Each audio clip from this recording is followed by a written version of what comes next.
신명기 29장 말씀 2절에서 6절까지 같이 보겠습니다.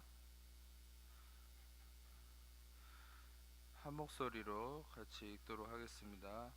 모세가 온 이스라엘을 소집하고 그들에게 이르되 여호와께서 애굽 땅에서 너희 목전에 바로와 그의 모든 신하와 온 땅에 행하신 모든 일을 너희가 보았나니 곧 그 큰 시험과 이적과 큰 기사를 내 눈으로 보았느니라. 그러나 깨닫는 마음과 보는 눈과 듣는 귀는 오늘까지 여호와께서 너희에게 주지 아니하셨느니라. 주께서 40년 동안 너희를 광야에서 인도하셨거니와 너희 몸에 옷이 낡아지지 아니하였고 너희 발에 신이 헤어지지 아니하였으며 너희에게 떡도 먹지 못하며 포도주나 독주를 쓰면 주는 너희 하나님 여호와이신 줄을 알게 하려 하심이라. 아멘. 이 이스라엘 백성들을 하나님이 늘 하나님의 어떤 사랑과 은혜로 계속적으로 광야 가운데 인도하셔서 오늘 말씀은 40년이 되는 째 이 모세가 이스라엘 백성들에게 하나님 말씀을 전했습니다. 40년이라는 이 시간은 의미가 있는 시간인데, 왜냐하면 2년째 되던 이집트에서 나와서 광야의 생활이 2년째 되던 해에 이스라엘 백성들은 하나님이 주신 약속의 땅 앞에 머무르게 됐죠. 그것이 가데스 바네아라는 곳인데, 거기서 하나님께서 주신 약속의 땅 앞에 머무르면서 이 약속의 땅을 정탐하는 그 일이 있었죠. 그래서 10명의 정탐꾼은 부정적인 보고를 하고 2명의 여호수아 갈렙은 이 땅은 하나님께서 주신 땅이다 하면서 그 땅을 취하자 했지만, 결국 이스라엘 백성은 이 10명의 정탐꾼의 말을 듣고 결국 하나님을 거역하고 어떻게 됐습니까? 하나님께서 38년 동안 이스라엘 백성들을 헤매게 하셨습니다. 광야에서.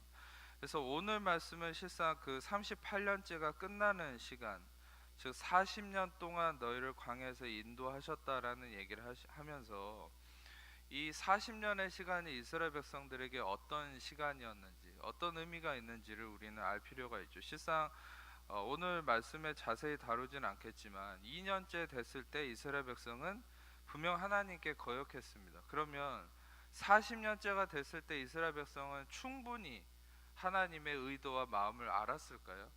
근데 어떤 면에서는 우리에게 좀 안타까운 사실일 수 있지만, 우리가 4절을 보시면, 신명기 29장 4절을 보시면, 스크린 잠깐 말씀 보시겠습니다. 4절을 보시면 아직도 깨닫는 마음과 보는 눈과 듣는 귀가 없다라고 성경은 얘기합니다. 그러니까 2년째 됐을 때 하나님이 주신 축복을 걷어차버리고 38년을 헤맸거든요. 이 38이라는 이 수치는 굉장히 중요한 의미가 있어요. 이게 복음서에 보면 예수님이 38년 된 병자를 고치거든요. 근데 이 38년이라는 이 의미가 바로 이 하나님 앞에서 눈과 귀가 닫혀져서 보는 것도 잃어버리고 헤매는 기간이 38년이에요. 그 병자를 예수님은 고치셨다. 그건 뭐냐면 이 어떤 이스라엘의 헤매는 것이 예수님을 통해서 끝남을 얘기하는 거죠. 근데 결국 이 구약에서 이 상태는 40년을 헤맸어도 정신을 못 차렸다라는 말입니다. 실상 정말 하나님 앞에서 진심으로 깨달은 게 아니라 어떤 면에서는 하나님이 정한 때가 됐기 때문에 이 다음 세대, 그러니까 하나님이 실상 그 약속을 하셨던 건 그 10명의 정탐꾼의 거역한 자들이 다 죽고 나서 그 다음 세대가 이제 들어갈 것이다 했어요. 다음 세대와 더불어서 여호수아 갈렙은 함께 들어갔죠. 그러니까 전 세대는 다 죽어버렸고, 그러니까 다시 말하면 다음 세대에 대한 예비하심으로 40년째 들어간 거지, 실상 40년째 됐을 때 진짜 정신 차려서 온전히 깨달을 수 있는 성숙함이 이루어졌기 때문에 약속의 땅에 들어간 것은 아니라는 것이죠. 우리가 하나님께서 오늘 말씀에서 특히 이 부분에 강조점을 두는데, 5절을 보면 주께서 40년 동안 너희를 광야에서 인도하셨다. 여러분, 얼마나 거역한 자들에 대한 하나님의 선하심이 크냐면, 이들을 하나님이 어떻게 인도했냐면 너희 몸에 옷이 낡아지지 않게 하고 너희 발에 신이 헤어지지 않게 했다, 이렇게 얘기하거든요. 몸에 옷이 낡아지지 않고 신이 헤어지지 않았다. 이게 무슨 의미가 있을까요? 여러분, 실상 우리가 하나님이 이스라엘 백성들이 어떤 모습이든 간에 하나님이 이스라엘 백성을 인도했던 모습들을 우리가 좀 살펴볼 필요가 있습니다. 출애굽기 19장 4절을 스크린으로 잠깐 보겠습니다. 같이 읽겠습니다. 시작. 내가 애굽 사람에게 어떻게 행하였음과 내가 어떻게 독수리 날개로 너희를 업어 내게로 인도하였음을 너희가 보았느니라. 4절을 보시면은 이 하나님께서 이스라엘 백성을 어떤 형상화해서 표현을 하는데, 그것은 독수리 날개로 업어서 인도했다. 다시 말하면 이 이스라엘 백성들이 어떤 이 아까도 표현했듯이 옷이 낡아지지 않고 신발이 헤어지지 않았다. 신발이 히브리어로 낡아지다, 헤어지다 똑같은 단어인데 말라 하지 않았다. 즉 이것은 닳아 없어지지 않고 소멸되지 않았다는 거거든요. 그것은 어떤 의미입니까? 그래서 등에 업고 갔다는 거예요. 여기서 얘기한 것처럼 독수리 날개로 업어서 갔다는 거죠. 솔직히 헤맨 것 같지만 실상 하나님의 도우심으로 그 광야를 걸어갔다는 거예요. 출애굽기 13장 21절에서 22절입니다. 출애굽기 13장 21절에서 22절 같이 읽겠습니다. 여호와께서 그들 앞에서 가시며 낮에는 구름 기둥으로 그들의 길을 인도하시고 밤에는 불 기둥을 그들에게 비추사 밤이나 진행하게 하시니 낮에는 구름 기둥 밤에는 불 기둥이 백성 앞에서 떠나지 아니하니라. 실상 이스라엘 백성들의 모든 광야의 인도하심은 이 불기둥과 구름기둥이 그들을 항상 인도했죠. 앞에서 뒤에서. 이 불기둥과 구름기둥이 어떻게 인도했습니까? 그 백성들의 앞에서 인도했죠. 그래서 항상 이스라엘 백성은 불기둥과 구름기둥을 따라가는 인생이었어요. 다시 말하면 하나님은 백성들을, 이스라엘 백성을 업어서 데려갔고 불기둥과 구름기둥으로 인도하셨습니다. 어떤 상황도 이스라엘 백성이 주체적으로 그들이 계획하고 그들이 시행하고 그들이 걱정하고 염려하면서 나아가는 인생이 아니었다는 거예요. 이 광야를 40년을 버틸 수 있었던 힘의 근원은 하나님의 업어가심, 하나님의 인도하심이 그 비밀이라는 거죠. 어떤 면에서는 우리가 이게 초자연적인 의미인데 이 옷이 헤어지지 않고 신발이 닳아 없어지지 않는다. 이것은 무슨 의미입니까? 이것은 물리적으로나 정신적으로나 모든 면에서 지치지 않는 어떤 상황을 의미하는 것이죠. 영적 고갈이 없었다는 것이죠. 하나님께서 이들에게 늘 공급하심을 이루셨다라는 것이에요. 여러분, 우리가 여기서 한 가지 알아야 될 건, 우리가 하나님 앞에서 이 세상을 진행할 수 있는 모든 힘의 근원은 우리에게 있지 않습니다. 실상 우리는 하나님이 인도하심, 하나님이 우리를 업어가심, 그 진리 안에 있을 때 우리 안에 지치지 않는 이 힘의 충족이 날마다 있을 수 있는 것이에요. 그래서 우리가 초점을 맞춰야 될 것은 하나님이 이스라엘 백성을 인도하시고 업어가시고 이런 하나님의 도우심 가운데 40년을 버틸 수 있었는데, 이스라엘 백성들은 여전히 보는 눈과 듣는 귀와 깨닫는 마음이 없었다는 것이죠. 여전히 이들은 나중에도 그렇기 때문에 예수님을 온전히 깨닫지 못하고 예수님을 받아들이지 못한 겁니다. 실상 이 어떤 이스라엘 백성의 이런 문제들이 나중에 사무엘상에서 나타나는데, 사무엘상 4장 3절을 보겠습니다. 사무엘상 4장 3절 같이 읽겠습니다.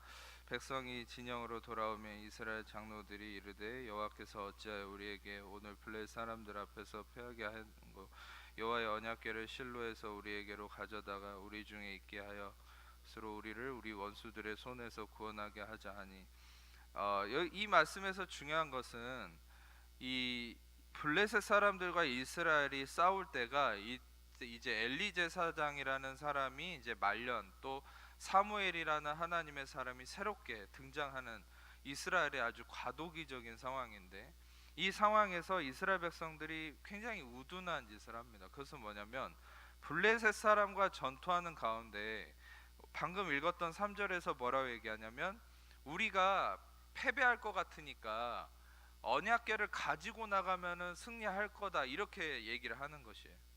근데 그 결국은 어떻게 되냐면 11절을 보겠습니다. 11절 같이 읽겠습니다. 하나님의 궤는 빼앗겼고 엘리의 두 아들 홈니와 비나스는 죽임을 당했다. 여러분 재밌죠? 왜 언약궤는 예수 그리스도를 상징하고, 제가 여러분과 매번 나눴던 말씀처럼 이 언약궤는 하나님의 임재하는 가장 핵심적인 이스라엘의 능력의 근원이라 할 수 있는데, 왜 언약궤를 가지고 나갔는데 패배했을까요? 심지어 엘리 제사장의 두 아들은 죽임을 당했죠.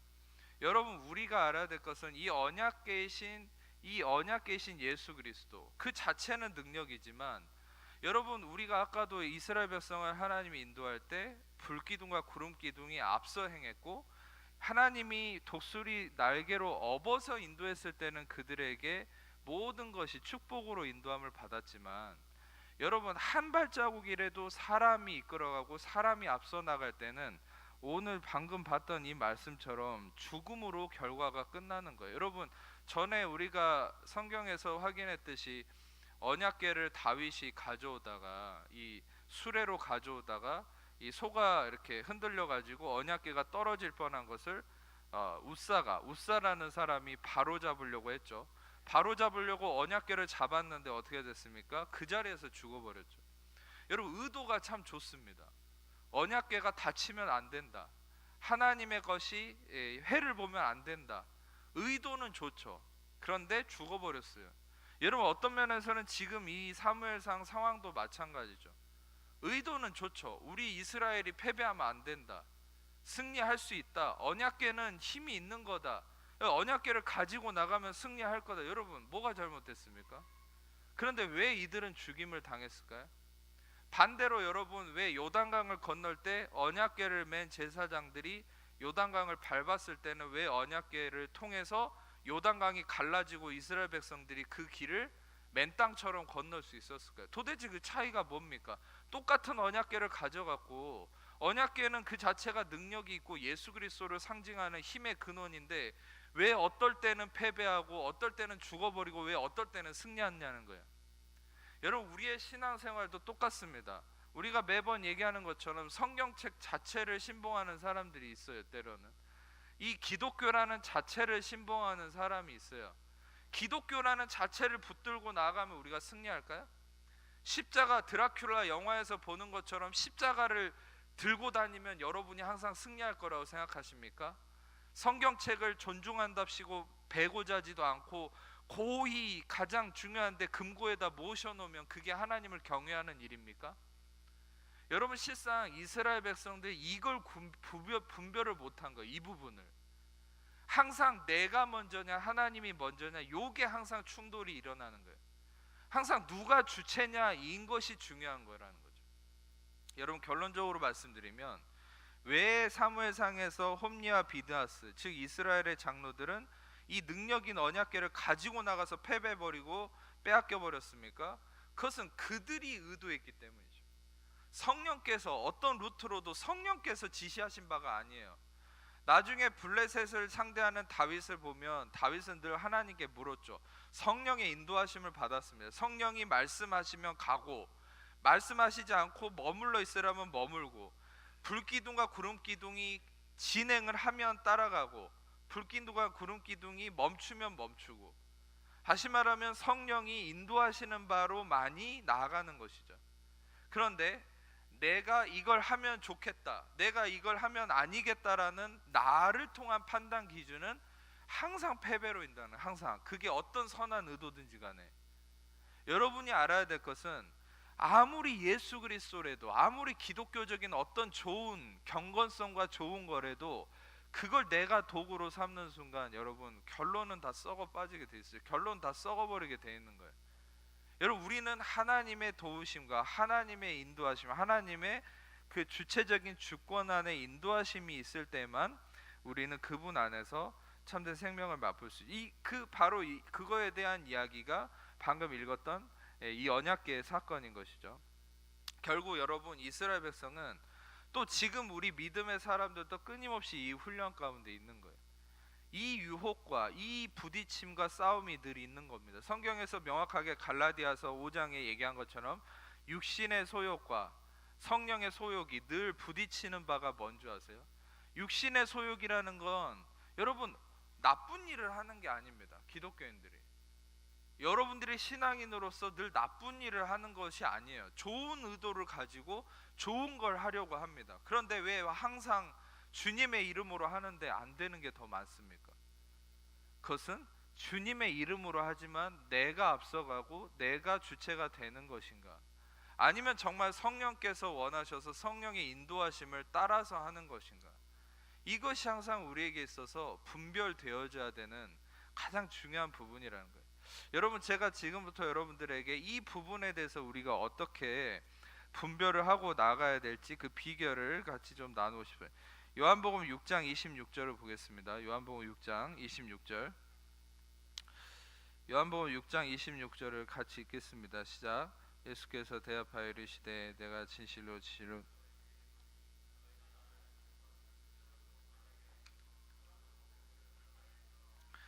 이 요한복음 6장은 굉장히 중요한 말씀입니다. 그래서 요즘에 여러분과 좀 많이 나누고 있는데, 요한복음 6장은 시간 되면 전체적으로 한번 쭉 읽어보세요. 요한복음 6장은 실은 앞부분에서는 이 예수님께서 이 오병이어 사건을 행하시는 일이 나타나죠. 그 이후에 사람들이 예수님에게 모여들기 시작하니까 예수님께서 지금 뭐라고 말씀하십니까? 너희들이 나를 찾는 것은 이 어떤 오병이어라는 이 놀라운 기적을 봤기 때문이 아니라 그 오병이어를 통해서 떡과 이 물고기를 먹고 배가 부르니까 또 나를 찾아온 거다. 이게 굉장히 깊은 진리가 있어요. 뭐냐면 단순한 어떤 하나님의 행하심의 그 놀라움, 하나님 그분의 위대함을 보고 온 게 아니라는 거예요. 하나님 그분을 기대하고 온 게 아니라는 거예요. 예수님의 그 아름다운 생명이신 예수님을 기대하고 온 게 아니라 또 내 배를 채울 수 있는 뭔가가 있지 않을까, 요 개념으로 왔다는 거예요. 그래서 그 다음에 또 계속 보겠습니다. 근데 이제 실은 그들의 어떤 본성이 어디서 등장하냐면 또 아래쪽 내려가서 41절과 42절입니다. 시작. 자기가 하늘에서 내려온 떡이라 하심으로 유대인들이 예수에 대하여 수군거려 이르되 이는 요셉의 아들 예수가 아니냐. 그 부모를 우리가 아는데 자기가 지금 어찌하여 하늘에서 내려왔다니. 예수님은 계속 이 요한복음 6장에 어떤 진리를 얘기하냐면 예수님 자신이 하늘에서 내려온 떡이고 너희는 보여지는 먹을 양식, 너희 조상들은 광야에서 하늘에서 내려온 만나를 먹고 살았는데 너희도 지금 그 만나를 찾는다라는 거죠.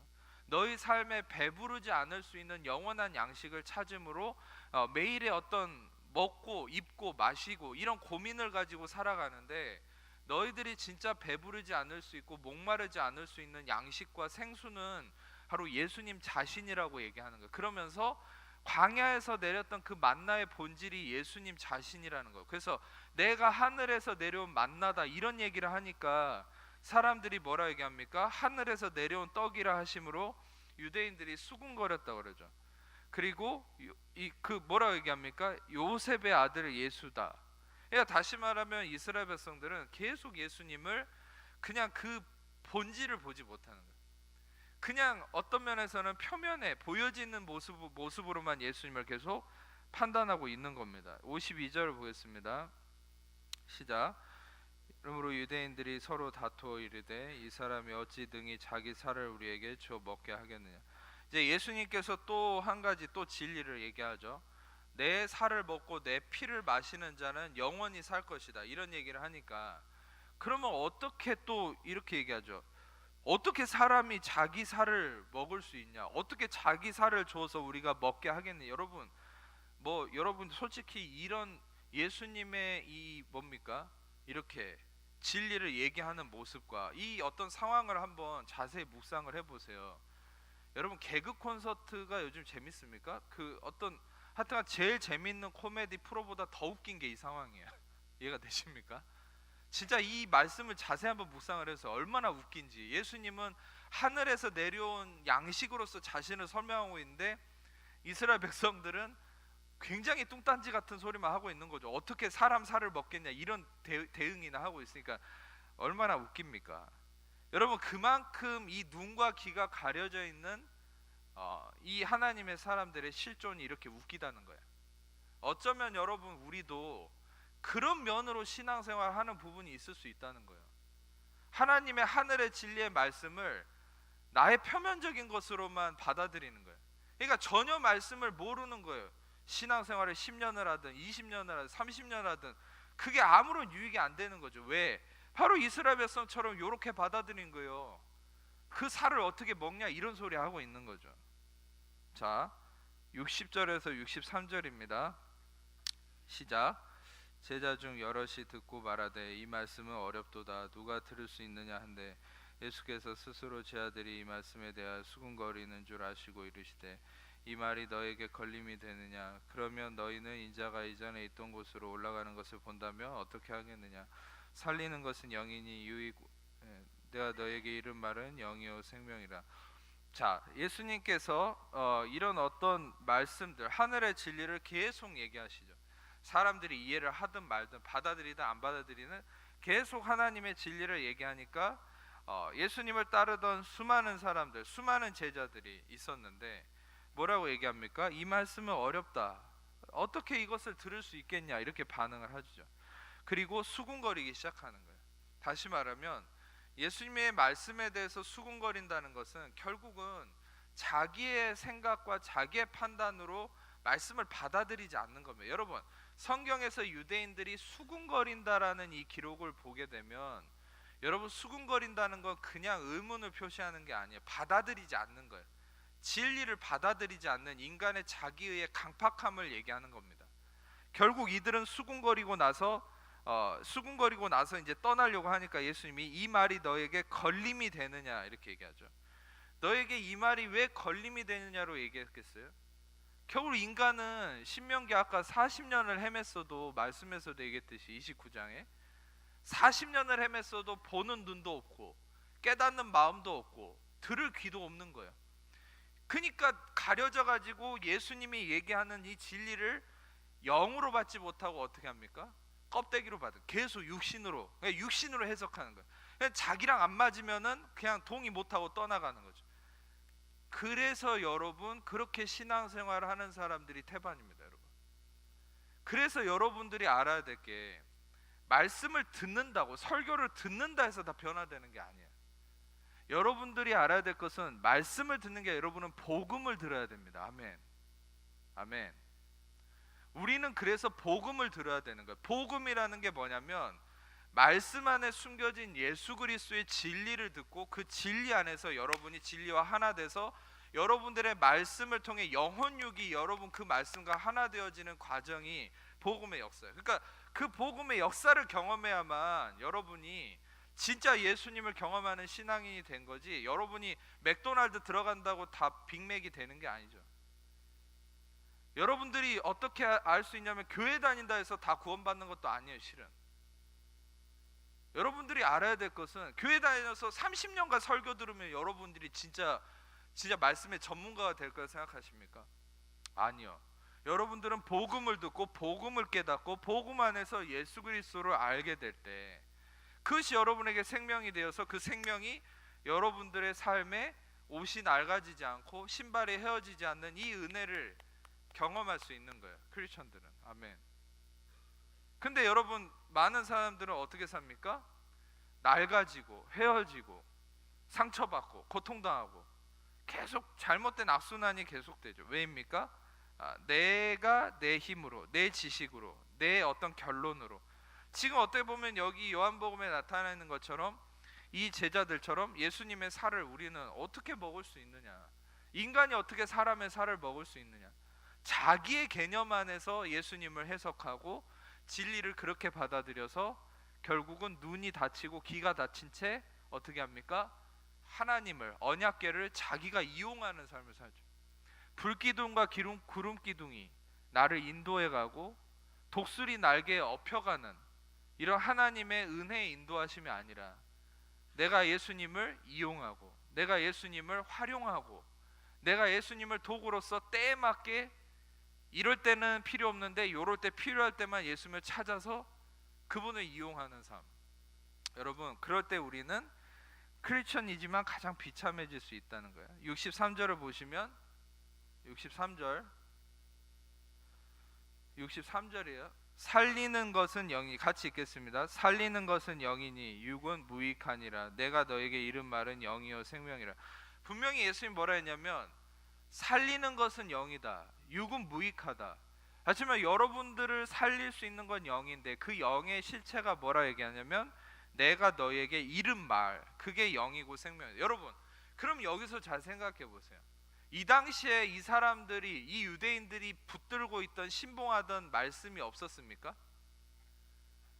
이 당시에 이들이 신봉하던 말씀이라는 게 존재했죠. 스크립트가. 그것은 율법과 모세 선지자의 그런 글들이죠. 그들이 신봉하던 말씀이 있었어요.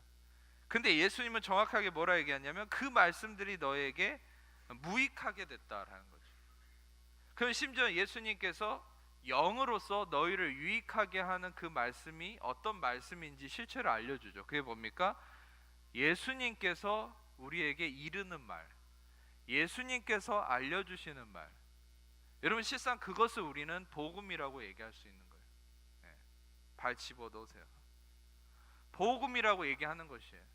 복음이라는 건 여러분 그냥 있는 그대로 여러분의 육신으로 해석하는 그 말씀이 복음이 아니에요.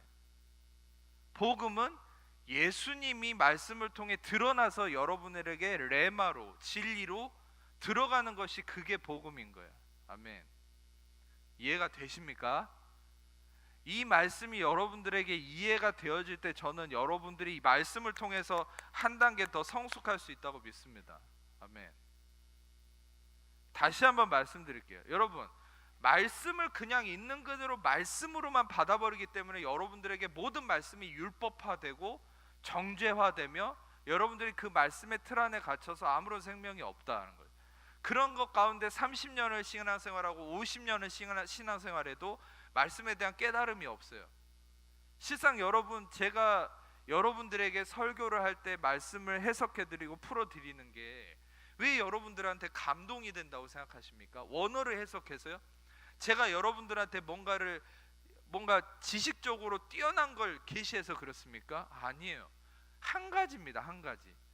제가 여러분들한테 말씀 전할 때 왜 여러분들한테 은혜가 되냐? 그건 그 말씀 안에서 예수 그리스도가 드러나기 때문이에요. 할렐루야. 여러분 이 세상에 저보다 히브리어 아는 사람 더 많아요. 저보다 헬라어를 더 잘하는 사람 많습니다. 근데 왜 여러분 말씀에 차이가 있습니까? 그래서 이재방이가 잘나서 그런 게 아니에요. 이재방이의 이 말씀 안에는 그 말씀 안에 예수 그리스도가 드러나서 생명의 떡이시고 생명의 피가 되신 예수 그리스도가 증거되기 때문에 그 예수 그리스도를 통해서 듣는 자들이 생명에 이르는 거예요. 여러분 제가 말씀드리고 싶은 것은 결국 여러분을 살리는 것은 영이고 그 영은 뭐라는 거예요? 다시 한번 얘기하자면 그 영은 예수님이 여러분들에게 이르는 그 말씀이 영이다. 그리고 예수님이 이르는 말이라는 게 어떤 의미예요? 그 모세와 또 율법과 또 여러분 우리가 보고 있는 신약조차도 마찬가지고 구약과 신약 모든 말씀에 드러나는 예수 그리스도의 그 진리, 그것이 우리에게 생명이 되고 영적인 핵심이라는 사실이야. 아멘. 여러분 이것을 잘 기억하세요. 66절을 한 번 더 보겠습니다. 같이 읽겠습니다. 시작. 그때부터 그의 제자 중에서 많은 사람이 떠나가고 다시 그와 함께 다니지 아니하더라. 그 제자 중에 많은 사람이 떠나갔다고 합니다. 결국 여러분 사람은 결국 이게 가장 안타까운 것이죠. 자기 생각과 맞지 않으면 떠나거나 마음을 닫아버리죠. 여러분 예수님이 왔을 때도 그랬다면 지금도 안 그러겠습니까? 여러분 이게 바로 어떤 면에서 하나님의 가장 안타까운 심정이라는 걸 저는 깨닫고 있어요. 예. 여러분 하나님께서는 그래서 어떤 면에서는 이 예수 그리스도의 은혜의 말씀을 받아들인 자를 굉장히 기다리고 계시는 것이죠. 저는 여러분들이 이 은혜의 말씀 안에서 참된 생명을 맛보기를 축복합니다. 그런 은혜가 있기를 축복합니다. 아멘. 마지막으로 한 가지 본문만 더 좀 긴 구절이지만 이것만 보고 마치겠습니다. 누가복음 24장 13절에서 33절까지인데 교독하도록 하겠습니다. 저부터 읽겠습니다. 그날에 그들 중 둘이 예루살렘에서 25일이 되는 엠마오라 하는 마을로 가면서 그들이 서로 이야기하며 문의할 때 예수께서 가까이 이르러 그들과 동행하시나 예수께서 이르시되 너희가 길 가면서 서로 주고받고 하는 이야기가 무엇이냐 하시니 두 사람이 슬픈 빛을 띠고 머물러 서더라.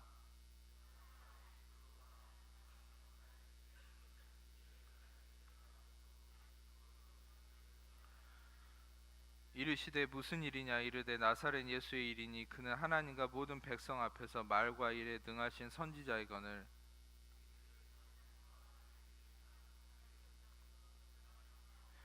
우리는 이 사람이 이스라엘을 속량할 자라고 바랐노라. 이뿐 아니라 이 일이 일어난 지가 사흘째요.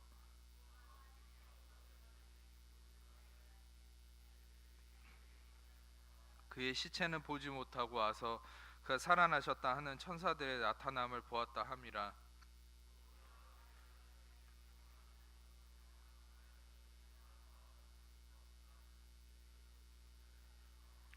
이르시되 미련하고 선지자들이 말한 모든 것을 마음에 더듬이는 자들이여,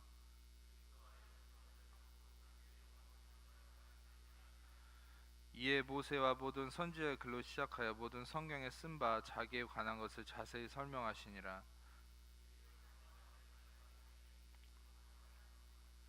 그들이 강권하여 이르되 우리와 함께 유하사이다. 때가 저물어 가고 날이 이미 기울었나이다 하니 이에 그들과 함께 유하로 들어가시니라.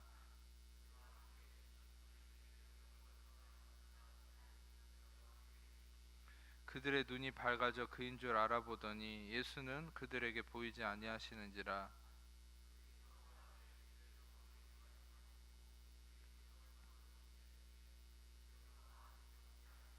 같이 읽겠습니다. 곧 그때로 일어나 예루살렘에 돌아가 보니 11제자미 그들과 함께한 자들이 모여 있어. 이 말씀은 엠마오를 가는 글로바라 하는 사람과 한 명의 다른 그 부인이라고 보통 얘기하는데, 두 사람이 슬픈 빛을 띠고, 왜 슬픕니까? 표면적으로 볼 때 예수님이 죽으셨기 때문에, 십자가에 죽으셨기 때문에. 근데 예수님이 부활하시는 것을 지금 보지 못하고 깨닫지 못한 거죠. 다시 말하면 눈과 귀가 닫혀 있는 거. 이게 실상 아까도 얘기했듯이 40년째 됐던, 그 40년째 광야에서 헤맸던 그 이스라엘 백성들, 마음으로 깨닫지 못하고 눈으로 보지 못하고 귀로 듣지 못한 그런 어떤 실종과 똑같은 거예요. 엠마오로 가는 이 두 제자가 그런 상황 속에서 그게 가려져 있으니까 슬픈 거예요. 우울한 거예요. 여러분, 저는 여러분들, 저도 마찬가지. 저도 슬플 때가 있고 우울할 때가 있고 육신적인 어떤 공격이 있어서 어떤 은혜 진리를 떠나서 혼자 가라앉아 있을 때가 있습니다. 근데 제가 항상 경험하는 건 뭐냐면, 다시금 그리스도의 말씀을 통해서, 은혜의 말씀을 통해서 회복되어졌을 때 뭘 알게 되냐면, 순간순간 마귀는 나의 환경과 나의 육신에 가려져서 눈과 귀가 막힘으로, 즉 막혀서 뭐가 공급되는 걸 막는 거예요. 예수님의 은혜의 말씀이 내 심령 안에 공급되는 걸 막으면 어떻게 됩니까? 그게 막혀서 우울해지는 거예요. 슬픈 거예요. 그러니까 여러분, 우리는 알아야 될 것은, 우리가 슬프고 우울함이 해결될 수 있는 가장 특효약, 가장 완벽한 해결책은 항상 똑같습니다. 예수님의 진리가, 은혜의 말씀이 여러분의 심령에 매 순간 흘러 들어가야 돼요. 아멘. 그래서 말씀을 계속 들으셔야 된다. 그러니까 이게 중요해요. 근데 이들은 제 눈과 귀가 가려져 있어서 묶여 있으니까 슬픈 거예요. 그러니까 그 증거가 뭐냐면 16절을 보시면, 16절에 이거 제가 말씀 얘기해주면 그때그때 이거 저를 바로바로 띄워줘야 됩니다. 한눈 팔지 말고. 16절을 얘기하면 보면은 눈이 가려져서, 크라테오, 눈이 가려져서라, be closed. 그러니까 그들의 눈이 가려져 있다. 그러니까 예수님이 옆에 왔는데도 알아보지 못한 거야.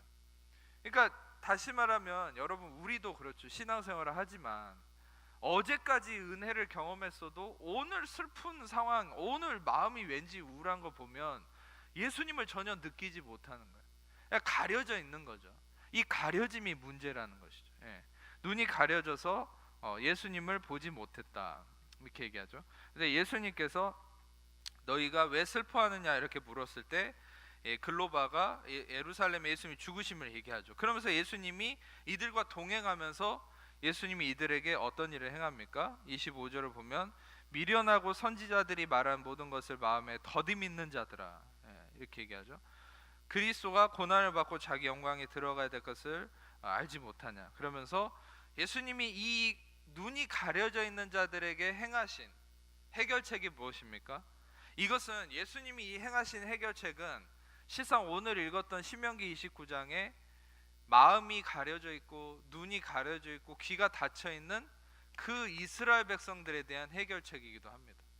40년을 광야에서 헤매는 하나님의 심판을 받았지만 마음으로 깨닫지 못하고 귀로 듣지 못하고 눈이 가려져서 여전히 하나님을 알지 못했던 그 이스라엘 백성들에 대해서 예수님이 오셨을 때, 진정으로 부활하신 예수님을 통해서 해결책이 누가복음 24장에 일어난 것이죠. 그게 뭡니까? 27절을 보면 이에 모세와 모든 선지자의 글로 시작하여 모든 성경에 쓴 바 자기에 관한 것을 자세히 설명하셨다.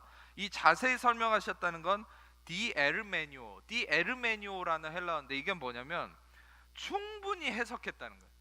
충분히 설명하고 충분히 해석했다.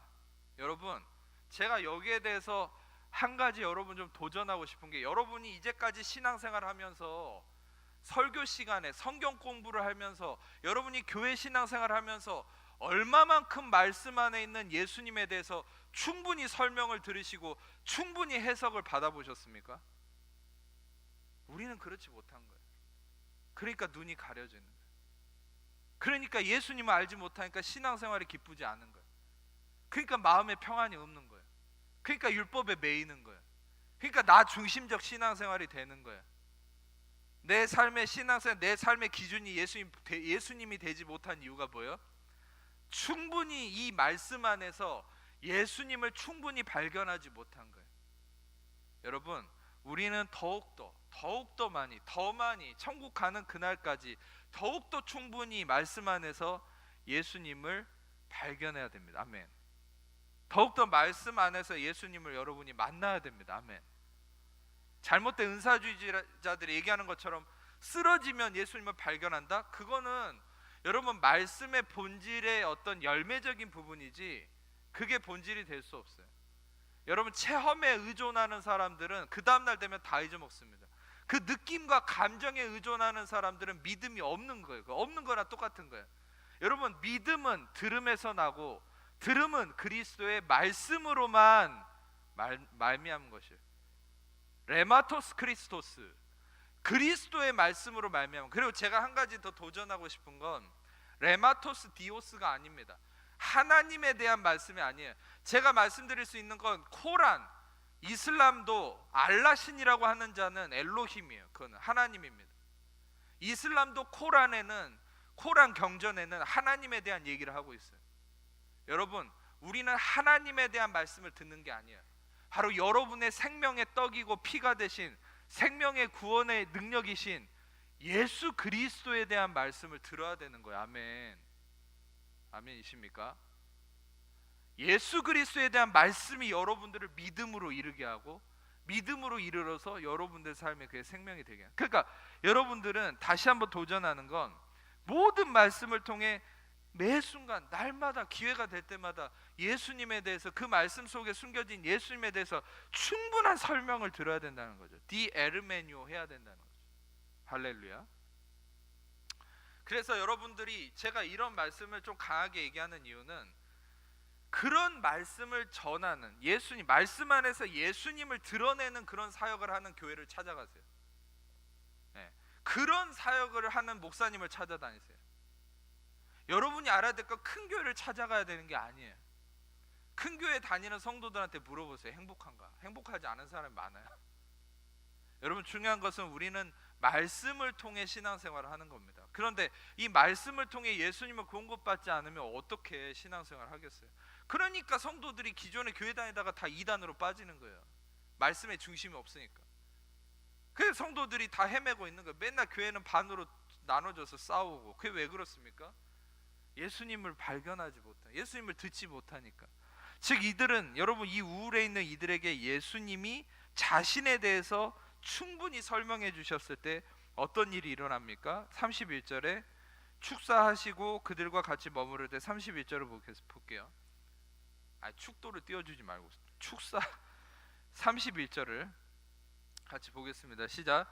그들의 눈이 밝아져 그인 줄 알아보더니 예수는 그들에게 보이지 않아. 자, 여기서 놀라운 일이 일어나죠. 아까는 크라테오, be closed, 눈이 닫혀져 있었지만 예수님이 자신을 드러내기 시작한 순간 31절에 디아노이고, be open, 디아노이고 된 거예요. 그건 뭐냐면 눈이 열려졌다는 거예요. 할렐루야. 여러분 우리가 진짜 예수님을 보게 되는 순간이 언제인 줄 아세요? 여러분이 말씀 안에서 예수 그리스도의 진리를 발견하는 순간부터 여러분은 예수님을 보게 되는 거예요. 할렐루야.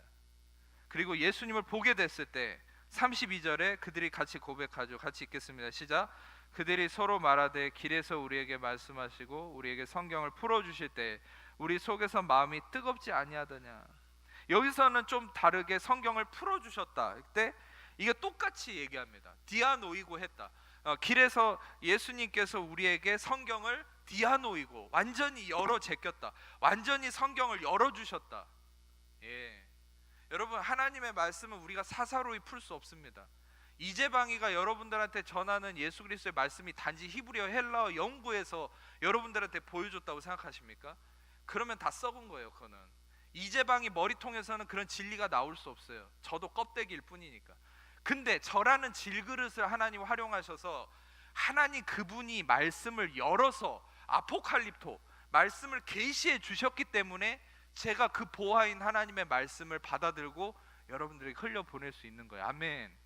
절대 이재방이가 대단하다고 생각하시면 안 돼요. 저는 아무것도 아닙니다. 저도 하나님이 열어주시지 않으면 한 말도 할 수 없어요. 한마디도 할 수 없어요. 근데 하나님이 바로 디아노이고 해주셨기 때문에, 계시를 해주셨기 때문에 이 말씀을, 보화를, 이 진리를 발견해서 여러분들에게 나눠드릴 수 있는 거예요. 그러니까 여기서도 예수님이 열어주셨기 때문에 그들이 성경을 풀어주셨기 때문에 그들이 알게 되고 어떻게 얘기합니까? 우리 속에서 마음이 뜨거워졌다. 카이오, 뜨거워졌다는 것은 카이오라는 말인데 이거는 불을 지핀다는 얘기, 불을 피운다. 또 한 가지는 이것은 라이트, 즉 빛이 비쳤다라는 거죠. 여러분, 이 하나님의 말씀 안에서 우리가 예수님의 진리를 발견할 때 실상 이 말씀이 여러분들의 마음에 어둠에 빛을 비추고 여러분의 마음을 뜨겁게 하는 거예요. 여러분, 항상 신앙생활의 답은 여기 있습니다. 말씀의 답은 항상 여기 있는 것입니다. 그것은 뭐냐면, 많은 분들이 그런 얘기를 많이 해요. 왜 신앙생활을 해도 기쁨이 없습니까? 왜 신앙생활을 하는데 내 삶은 변화가 없습니까? 답이 여기 있는 거예요. 왜 이스라엘 백성들은 40년을 헤맸지만 약속의 땅에 들어가서 또 다시 하나님을 거역하고 우상을 섬기고 그런 하나님 앞에 배반하는 행위를 했습니까? 그리고 한참이 지나서 예수님이 왔음에도 예수님을 거역하고 예수님을 왜 등을 지고 예수님을 죽였습니까? 왜 그들의 마음이 깨닫지 못하고 귀가 닫혀 있고 그들이 보지 못했을까요? 그들은 예수님을 발견하지 못했기 때문이죠. 여러분, 그러나 우리는 다릅니다. 여러분들은 은혜의 진리를 통해서 말씀 안에서 예수님을 발견할수록, 이 말씀 안에서 예수님의 진리가 드러날수록 여러분들의 마음이 열리고 여러분의 마음이 뜨거워지고 이것이 여러분들의 삶의 신앙생활의 모든 것의 원동력이 되는 거예요. 제가 여러분들에게 마지막으로 말씀드리고 싶은 것은, 여러분들이 왜 지금 그 문제 때문에 마음이 힘들고 왜 어떤 분들은 왜 해결되지 않는 그 문제, 어떻게 하면 내가 기도가 부족해서 그럴까? 내가 신앙생활의 어떤 원칙을 잘못 잡아서 그럴까? 아니요. 여러분이 아직 말씀 안에서 충분히 예수님을 발견하지 못했기 때문이에요. 여러분이 더욱더 말씀의 진리 안에서 예수님을 발견하면 발견할수록 생명의 떡이고 우리에게 생명의 피가 되신 예수님을 여러분이 말씀 안에서 충분히 해석되어지고 알아가면 알아갈수록 여러분들의 마음이 뜨거워지고 생명이 넘쳐나며 기쁨이 넘쳐나며 신앙생활에 힘이 생길 것입니다. 아멘. 기뻐하게 될 것이에요. 이 기쁨을 여러분이 전하는 거예요. 마치 사마리아 여인이, 정말 갈급했던 그 여인이 예수님을 만나서 진정한 생수를 맛보고 물동이를 버려두고 물을 뜨러 갔잖아요. 목말라서, 그것도 사람을 피해서 한낮에. 근데 그 물동이를 버려두고 마을로 들어가서 사람들을, 수치스러워서 피했던 사람이 이제 사람들에게 가서 예수님을 전했죠. 근데 예수님의 무엇을 전했습니까? 참된 예수님의 그 생명을 전했죠. 여러분, 전도의 비밀이 거기 있어요. 여러분들이 의무로 전도하면 안 돼요. 여러분이 전도하면서 도대체 뭘 전하려고 전도하는 겁니까? 내 안에 기쁨이 있어야 전도하는 거 아닙니까? 내 안에 진짜 예수님을 경험해야 전하는 거 아닙니까?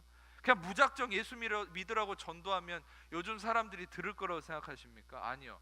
여러분이 진짜 말씀 안에서 예수님을 깨달을 때, 그때 그 능력이신 예수님을 전할 때 그들 안에 심령이, 악한 영이 무너지고 예수가 그들을 다스리고 그들이 교회에 나오게 되는 거예요.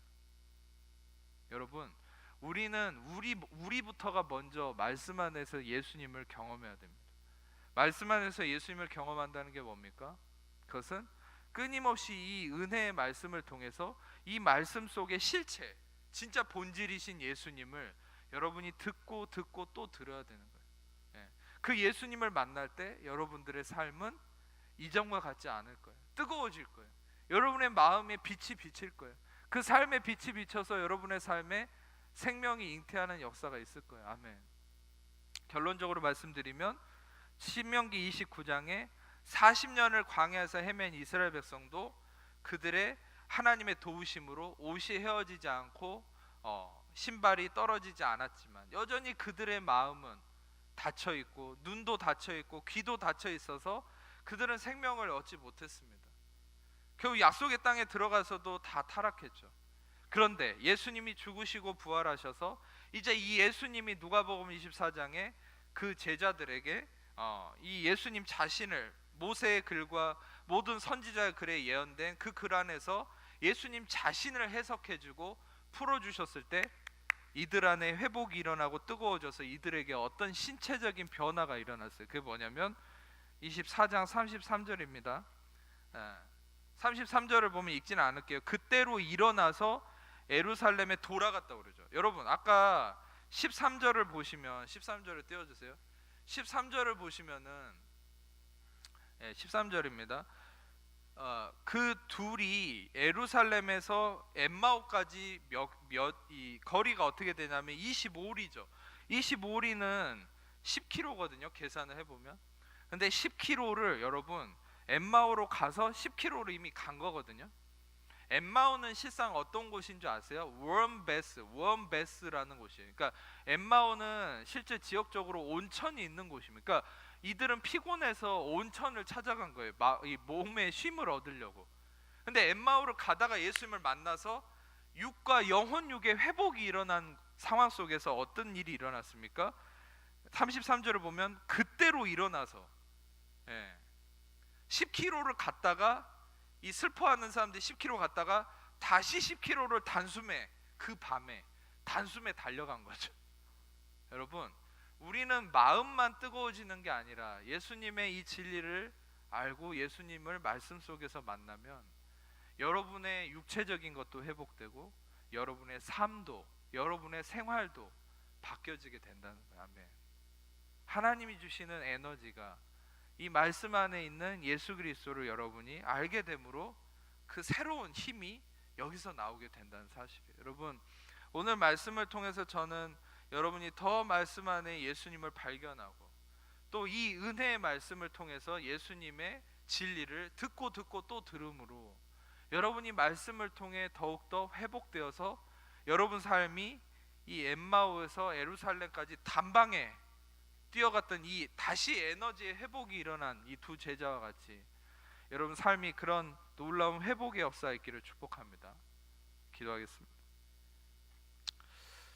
제가 기도하고 축도 예배 마치겠습니다. 하나님 감사합니다. 우리는 늘 은혜이신 예수 그리스도의 진리를 말씀을 통해 듣지 못하면 날마다 나의 육신의 연약함으로 가려지고 또 슬퍼하고 우울하며 힘들 수밖에 없는 연약한 자입니다. 하나님 그러나 성령 안에서 오늘 말씀을 통해서 역사하심으로 우리 모든 성도님들 날마다 매 순간마다 이 말씀 안에서 예수 그리스도의 진리를 발견하고 정말 하늘에서 내려온 만나이시며 생명의 떡이시고 생명의 피가 되시며 우리의 생수가 되시는 예수님을 듣고 또 듣고 발견하는 그 진리 안에서 이 엠마오의 두 제자가 회복된 것처럼 또 예수 안에서 성령을 통해 새로운 역사를 경험한 하나님의 자녀들처럼 하나님 이 말씀을 듣는 모든 자들 안에 이런 회복의 역사가 있도록 영육 간의 모든 회복의 역사가 넘쳐나도록 주님 함께 하시고 역사해 주옵소서.